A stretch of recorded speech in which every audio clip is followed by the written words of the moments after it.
ಹುಟ್ಟುಹಬ್ಬದಂದೇ ಗ್ರೈಂಡರ್ಗೆ ಶಾಲು ಸಿಲುಕಿ ಯುವತಿಯೊಬ್ಬಳು ದಾರುಣವಾಗಿ ಸಾವನ್ನಪ್ಪಿದ್ದಾಳೆ. ಶನಿವಾರ ಮಧ್ಯಾಹ್ನ ಈ ದುರ್ಘಟನೆ ಸಂಭವಿಸಿದ್ದು, ಲಕ್ಷಂವೀಡು ಕಾಲನಿ ನಿವಾಸಿ ರಂಜನ್ ಕುಟ್ಟ ಎಂಬುವರ ಪತ್ನಿ 20 ವರ್ಷದ ಜಯಶೀಲಾ ಚಮ್ಮಿ ಸಾವನ್ನಪ್ಪಿದ ದುರ್ದೈವಿ.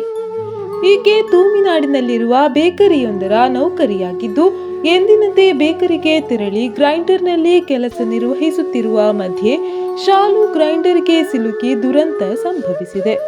ಹುಟ್ಟುಹಬ್ಬದ ದಿನವಾದ ಹಿನ್ನೆಲೆಯಲ್ಲಿ ಮಾಲೀಕನಲ್ಲಿ ಇವತ್ತು ಬರುವುದಿಲ್ಲವೆಂದು ಹೇಳಿದ್ರೂ ಪುನಃ ಆಕೆ ಬಂದಿದ್ದಾಳೆ ಎನ್ನಲಾಗಿದೆ.